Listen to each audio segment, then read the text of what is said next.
Welcome to ACC Nation, a special episode for ACC basketball. Our special guest is the editor and publisher of BC Bulletin, AJ Black. Welcome, sir. Hey, thank you, Jim and Will. Thanks for having me on.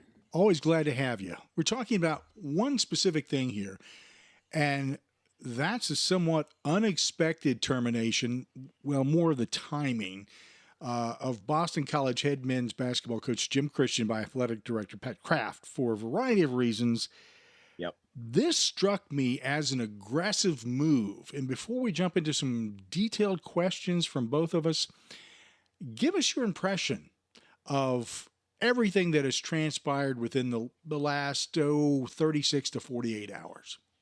You know, when I had a friend ping me on my phone to tell me about the news, I had just been doing stuff around the house, and I was just stunned because I had thought that, you know, Boston College was going to wait to the end of the year. You know, it just seemed, you know, there's only 3 or 4 weeks left. Mm-hmm. You know, there's not going to be much that's going to change. Why not just let Jim Christian kind of just go off into the sunset at the end of the year? They made it this far. Now, the pieces that I kind of now after the fact, you know, I look back at what happened, and there were some warning signs I thought that were starting to pop up. And the first thing that popped up was when, you know, BC went on that hiatus for COVID protocols. They came back and, you know, they were going to play against Florida State with 4 scholarship players, and the rest were going to be walk-ons. Jim Christian was really critical of Boston College administration and Pat Kraft to the media. Now, if you're Mike Krzyzewski, you're Jim Boeheim, and you critique your AD, you're allowed to do that because you have the legacy to do that. If you're a coach that's 3-13 and, you know, has a 30% winning percentage, you probably want to keep your mouth shut. And now don't get me wrong. Jim Christian was right when he said that kind of stuff. I totally agree with him, but you know, you gotta know when to hold your punches, but all the power to him. So I saw that and I was like, ooh, and now BC is continuing to struggle. You see that Winston Tabbs is now out for the rest of the year for COVID suspension. They're now the games against Georgia Tech tomorrow is canceled because there's another positive case on Boston College. It seemed like, I don't know what was going on behind the scenes. And that's, I think, the big question. What was going on in BC's locker room behind the scenes between Jim Christian and the administration? Because it seemed like it was starting to get pretty contentious, and maybe it just never got to the media more than what we heard, but it seemed like it got to that point. And that's probably what ended up with his termination. So AJ, I'm excited to hear the reaction of all 22 members of the Boston College fan base, as one jackass member of the college basketball media said today. But Nope.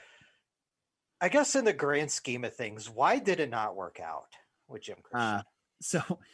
Yeah, I saw what he said, and I want to get, you know, you guys can have my piece on what Jeff Goodman said, because I feel like I need to get it off my chest. One of BC's fan base nailed him, and he hasn't responded to it yet, because 3 weeks ago Fordham fired their head coach and he praised them for it. He copied Jeff's tweet that said, thank God they did this, or something like that. And now Goodman is trashing Boston College administration for doing the exact same thing. Now that's all access. I know what that is, but I thought that was just, I can't believe he's being such a troll about this, but it is what it is. And there's a couple other guys that are doing the same thing. So I saw Andy Katz doing it. I saw a few other guys, but I couldn't believe that. So with Jim Christian, you got to go all the way back 7 years now to when Boston College fired Steve Donahue. So you had Steve Donahue. He took over for Al Skinner, who I still, you know, it was shocking when he got fired because Al Skinner had so much success at Boston College. Donahue comes in, he doesn't have success. You figure they're going to try to do something to keep the ball rolling after Donahue leaves. So who do they look at? They look at Ed Cooley at Providence, right? That he's an Al Skinner disciple. He's, you know, was one of his assistants. Makes sense. They fail. They end up with a coach that doesn't have a winning. He doesn't have a winning record at Ohio or TCU. He's not consistent wherever he goes. He kind of gets hired to no applause. He's not a coach that many people are very interested in. Now he comes in, and Christian does one thing really well. He got, you know, I think Scott Spinelli was a great hire by him as an assistant who brings in some high level talent. You see guys like Kai Bowman, Jerome Robinson, these high level guards that play. But what plagued Jim Christian's career is two things. He didn't have depth on any teams that he had. He had, a couple guys at the top, and then just, a mismatch of guys that were just not ACC level throughout the roster. And it happened year after year. And the other piece, he wasn't very consistent in his coaching, especially on defense. BC struggled on defense. They played sloppy basketball. It feels like for 5 or 6 years straight. They had that one year where they won 19 games, and that was great. But and that had 2 NBA level guards on their team, and they were only able to get to the NIT. But you see like this year they're allowing 80 points a game. Last year they weren't that great. They were turning the ball over. So I think the combination of not building a roster and evaluating talent like he should have, and playing sloppy on the court, really kind of doomed Jim Christian. You mentioned Scott Spinelli. He was tabbed the interim coach when we don't know exactly what the rest of the season holds because of, as you had mentioned, the game being postponed. So what can you tell us about Scott Spinelli as a whole, and what he's been a long time assistant coach, but what else do we need to know about So him? It's interesting. I was late for our interview with you guys because I was talking to my friend Eric Hofstas, who's covered BC for years. And he was talking to me, and he said, he knew Scott Spinelli and he knows what he is as a coach. He says he wakes up like he's had 8 Red Bulls and coaches with his pants on fire. So he's really excited to see what he can do as a head coach. He's high energy. And I think that's what people want to see. And so I have to say, just like Eric told me, like, I'm really excited to see what he could do. Just see what he can do for a couple of weeks. Can he get a couple wins and really kind of get the momentum going into the offseason, even though I really believe he will not be an option for next year. I really want to see him stay because I think he's a great recruiter. But I don't think he'll be next year. I want to see what he can do on the court. And I think that it would be a nice way to end the season if he could maybe pull a win or two and maybe even win a game or two in the ACC tournament, if that's possible. I have a scenario I want to lay out for you and get your response. So, for the last year, the talk about Christian being on the hot seat has been long and hard. This year did him no favors along those lines, COVID, etc. Seems that he and Kraft, as you've pointed out, have had somewhat of a tenuous relationship, especially as of late. He had to have seen this coming. Kraft knew that it was coming with a certainty. Who's to say that Kraft doesn't already have somebody ready, willing, and able in the bag already? Time is on his side. That's the one thing that COVID did for Kraft.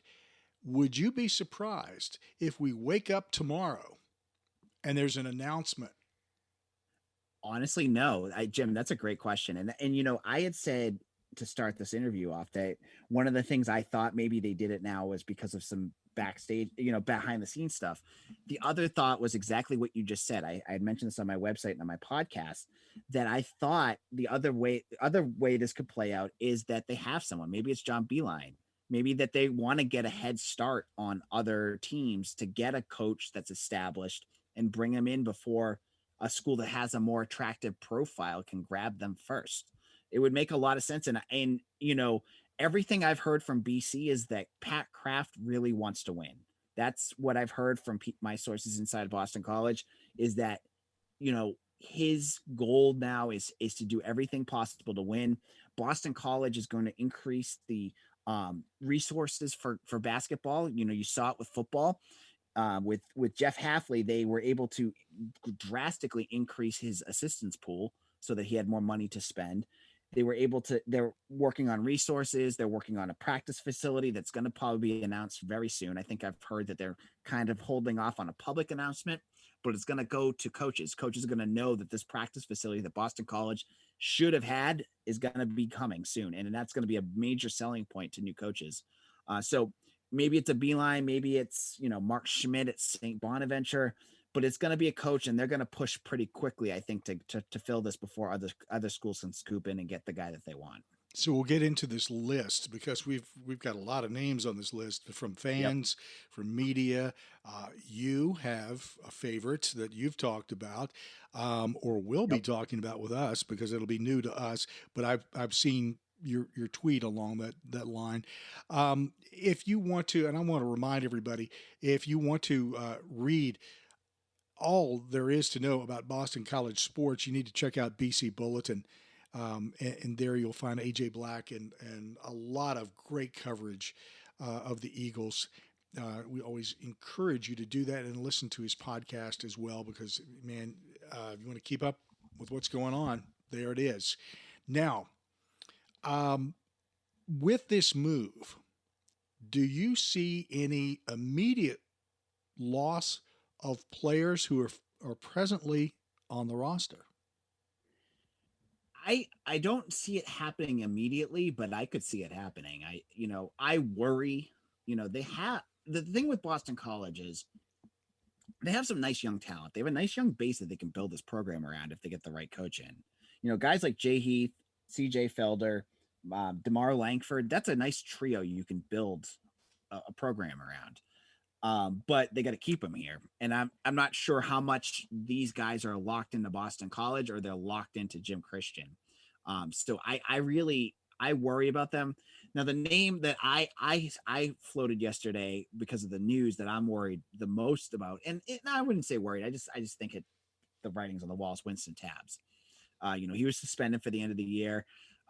Just the combination of his injury and everything going on, I could totally just see him saying, peace out. I'm just going to go to another school and start it over again. He's one that would strike me as someone who could transfer, but I could see a mass exodus before with a new coach here. But, I've also heard rumblings that many of these kids were, they read and saw what was going on with the program. They played these games. They're frustrated too. And maybe if they get the right coach to come in and pitch them Boston College again with their own spin to it, they'll stay around. Yeah, I think that's going to really rest heavily on the shoulders of whoever comes in and takes over the program. And that again, that plays into my thoughts of what I was talking about earlier about Kraft already has somebody. We'll find out. Now, recruiting, in addition to the players maybe shrugging their shoulders and going, hey, Christian's gone, I'll look for greener pastures. Are the recruits going to be impacted along a similar line? Now, they only have one commitment for next year, and it's Gianni Thompson, who's a 3 to 4 star recruit from Massachusetts. He committed to BC, right? I mean, the writing was on the wall with Christian right after last year, so they knew about it. I mean, most recruits have to know that this was happening. You know what I mean? Mm-hmm. And I imagine that Thompson committed to Boston College because they're a local program, and he wanted to stay close to home. And some of his teammates on the AAU teams are on Boston College. So I don't think they're going to lose him. And it's interesting, I keep talking about, this was a lost season for Boston College. Going into previewing this year, everyone was just going, this is going to be a bad year. You looked at the out of conference schedule and you're going, why are they scheduling? It was the beginning. It was Villanova, Baylor, and Arizona State, who was all top 15 teams at that point. You're like, BC was 13-19 last year. What are you doing? But I feel like Christian knew. And I feel like their recruiting style and the way that they kind of attacked the recruiting trail, the recruits knew too. So they had Gianni Thompson, and I mean, the recruiting news was dead for BC basketball. There was nothing out there because no one was going to commit to Boston College. They knew Christian was gone. So I feel like, you're going to get a guy in, and that will be where it starts again. But I don't think they've done much to move forward with their recruiting classes. In the classes of 22 and beyond. All right, so we've beat around the bush. Let's start getting into some of the candidates. I'll toss out a few, and I'm sure Jim will toss out a few. But anybody who's followed AJ Black on his account or the BC Bulletin or on his appearance on SiriusXM on I believe it was yesterday, right, AJ? Yeah, it was Monday. Okay, yep. On Monday, yes. But you are almost all in on Howard Isley. Yep. He's a former BC alum, or he is a BC alum. He's currently the assistant at Michigan, spent a decade in the NBA. I guess two questions on that. One, why are you a bit in his corner? And two, given Pat Kraft's desire to win, quickly, how viable of a candidate is he really? So, yes, I think I look at BC either taking one of two roads with coaching, right? You can either go with a hot young assistant that's, a good recruiter that's going to do what basically kind of what Jeff Hafley's done with football, really use his youth and energy to invigorate the program. Go that route. Or you go with an experienced coach. So I've kind of stuck with the young coaching route, though. I've been talking to some people and my mind is kind of going the other direction, but we can get to those guys in a second. But Isley, he hits all the boxes for me. So he knows the area. He has NBA experience. He's on a program that's won. Michigan is one of the best programs in the country right now, and he's on that staff. He kind of fits that mold of like what Jawan Howard is, a young coach that's going back and working at their school. Maybe it's just me romanticizing a BC player coming back and coaching the school, but I could just see him coming back and being successful. And, he's more of a laid back coach. I don't think he's as energetic as maybe you want, but I think with young, he can recruit. He's got ties. I think he could do it. That's just, and maybe BC can get on the ground floor with him and get a coach that could have a high future and do that at Boston College. All right, I'm going to throw out a couple of current coaches that have the experience. And the first one I'm going to bring up is someone who's been around at his school for a while, has had a ton of success there, is, I guess, by geography, not too terribly far away, and that is John Becker at Vermont. What are your thoughts on him and on a potential as a potential BC coach? Yeah, John Becker, no offense to him. I just feel like he hits the mold of Steve Donahue, where he's coached and he's been great at a smaller program, and that's great. But Boston College can't go down that road right now because that's a humongous risk. We struck out with Donahue, who, he had a Sweet 16 run the year before and came to BC and looked clueless when it came to recruiting. Becker's a good coach. Don't get me wrong, but I think he's good at Vermont. I think we talk about Kraft saying that he wants to win and he wants to win soon. I don't think Becker does it. So I think he's a big pass. Okay, so the last name I'm going to throw out before I send it back to Jim is someone who does have ties, at least to the same school Pat Kraft once was at, and that's Loyola Chicago. Porter Moser's name has been thrown around. What do you think of Porter Moser as a potential coach? So, yeah, I think I love his profile. Obviously, he went to the Final Four with Loyola. He's got that profile. He's coached at a Catholic school. He strikes me as a guy that is going to eventually get scooped up by a big program. I think someone I was talking to today said that, Notre Dame, he's going to end up replacing Mike Bray at some point. And if they could get him, I'll go for it. But I just don't think he would come to Boston College. I think he's going to be able to pick and choose where he goes. And unless BC can make a pitch to get him out of Loyola Chicago, he's going to probably stick there. There is a long list, and I'm not really sure I want to go down the entire list. So let me just do this. And literally, when I was going through, you can sift through name after name after name on social media. Yep. Some I just rolled my eyes at. Others I went, what the hell? Literally. And as you've said, there's some fantasy aspect to having certain coaches. I think your idea there is spot on, though, because I think that would be an excellent coach for Boston College. So just run down a couple of people that you actually think that would be a good contribution to Boston College from the get-go. So when we started our conversation, I kind of was like hedging and hawing about Howard Isley, and he has been my number one choice for a while. Mm-hmm. But I've kind of, I've talked to some of my BC compatriots, and we've talked about what the program needs.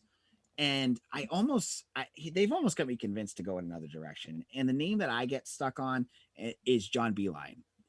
And I know he's going to be able, he's older, and he's going to be able, if he wants to come back, he's going to choose where he wants to go. Why the heck would he choose Boston College, right? Well, if BC can increase the amount of money that they're spending, get him into a Power 5 program, he can do what he wants here. He can run his style of, his style here for 4 or 5 years, and then what he would be perfect, because what he would do is what BC desperately needs. You can say like, oh, you can get this coach here and go this coach here. What the problem with Boston College right now is their profile is tanked so hard that they're not, you talk about, oh, would a coach from URI come here, a coach from Providence? Most people would say no, because they're right now, they're viewed as such a school that has for like 10, 12 years now has struggled and played poor basketball. They need a coach that can bring them back up. Now, John Beeline, if he came here and coached for 4 years, you get him for 3 or 4 years, he'll bring the profile back up, get them into competing in the ACC again. Then you bring that young coach in. You bring in Howard Isley. You bring in, I threw his name out before. If Jared Dudley wanted to come back and coach, you can bring in a younger coach, Lewis Hinnant, who's at UMass Lowell, guys that have that younger experience. So John Beeline would be right now, and he fits the mold of who are they going to try to get early and try to get him before someone else does? Maybe it's him. He would be one that I would look at. Another name that I've kind of turned on, and I was just talking to Eric Hofstas about this, Ed Cooley at Providence. 7 years ago, when they were hiring Jim Christian, Cooley said no to Boston College. And part of the reason was, A, he was well entrenched at Providence and he was turning around that program and he was doing a good job at it. And B, he was royally angry at BC for the way they treated Al Skinner. Now, Al Skinner has since then made up with Boston College. The old administration of Gene DiFilippo, they're gone. And so he came back. He did a whole thing with Martin Jarmond, where they did a whole appreciation of Al Skinner.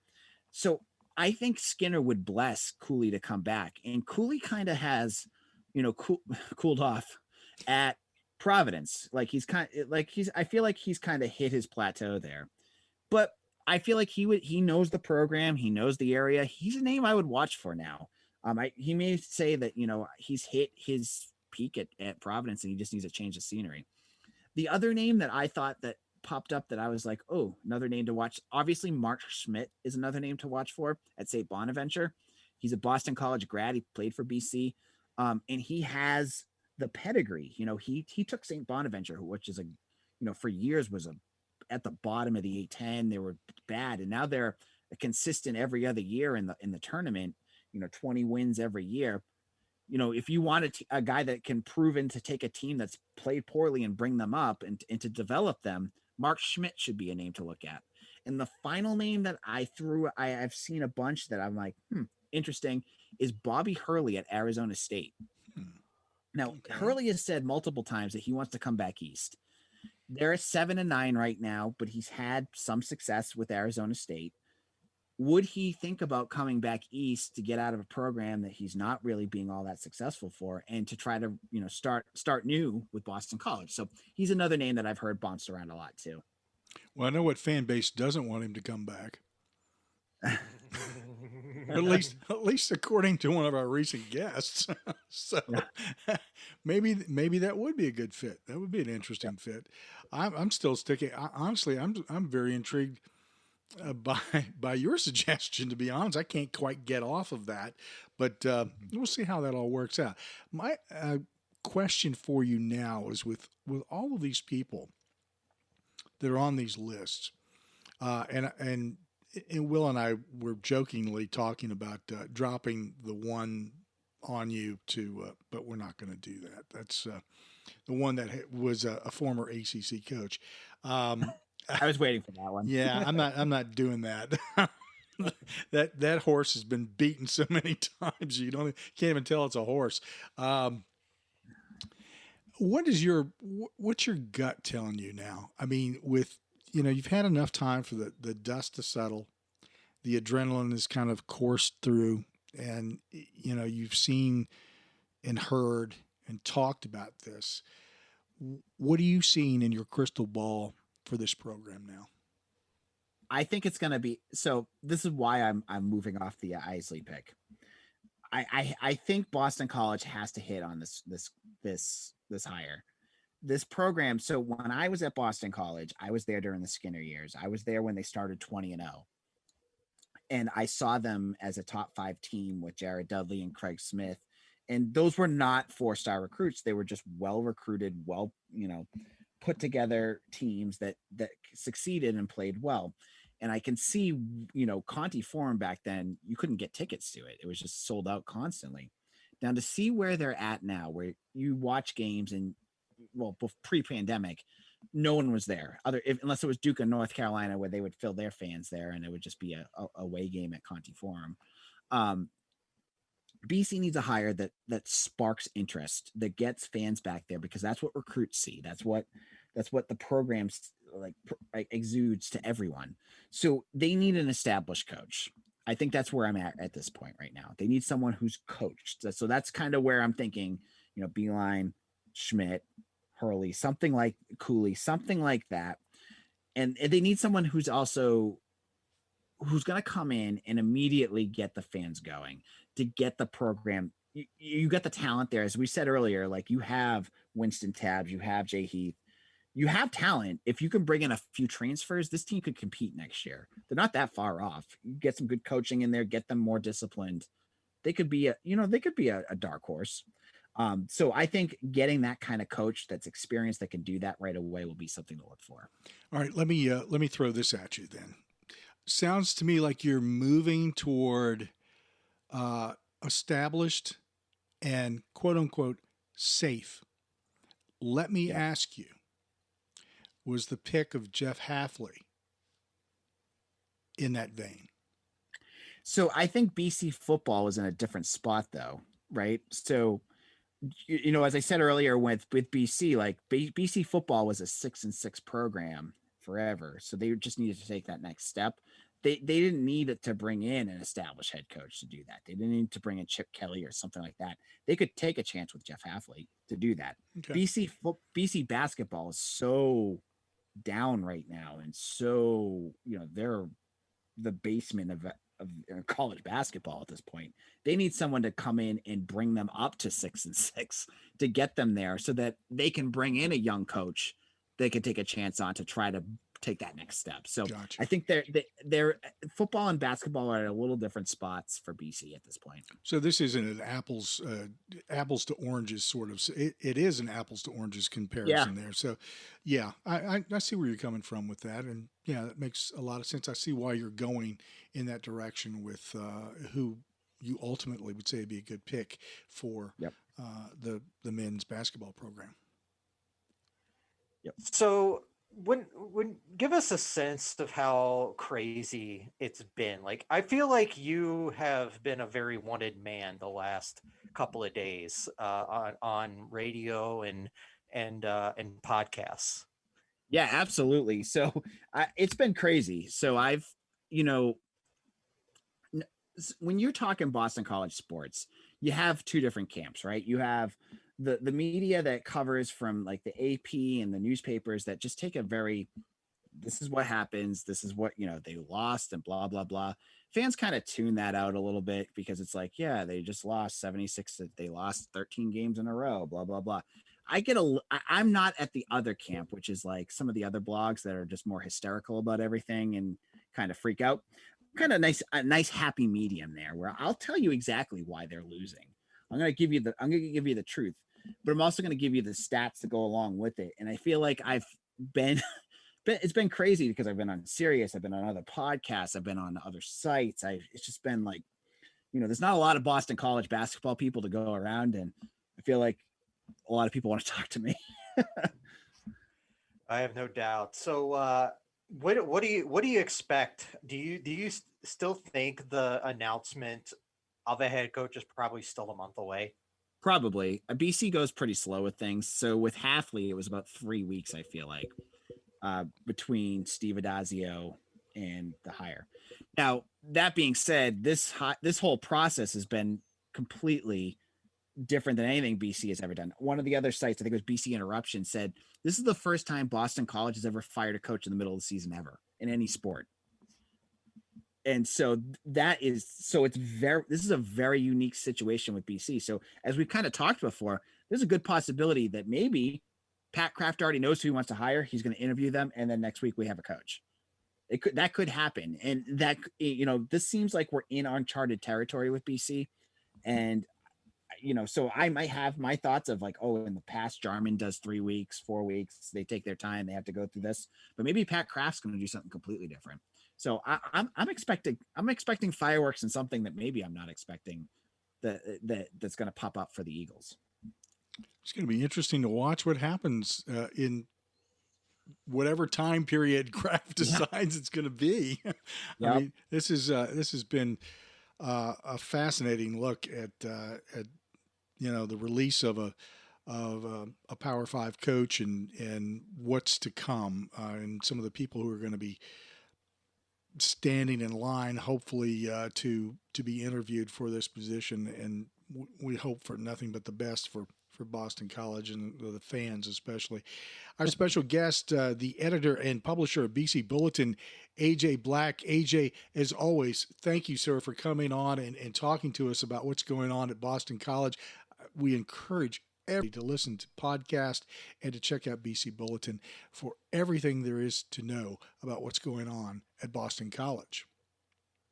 Yeah, if you enjoy my podcast, it's Locked On BC, and it's a daily Boston College podcast. I do a 25-minute, nice, concise discussion about Boston College sports. And if you want to hear more as we go along this hiring process, I'll have some exclusive information on there too, I'm sure. So check it out. Sounds good. Thanks, AJ. Thank you, Will. Thank you, Jim. Want more ACC sports news and interviews? Make ACCNation.net your homepage or follow us on Google News. Be sure to subscribe to ACC Nation on your favorite podcast or streaming radio platform. While you're there, we'd appreciate a rating and your support through PayPal. Follow us on social media at ACC Nation. And you'll find Will on Twitter at WillsWorldMN, and I'm at ACC The Q. Until next time, cheers. Score.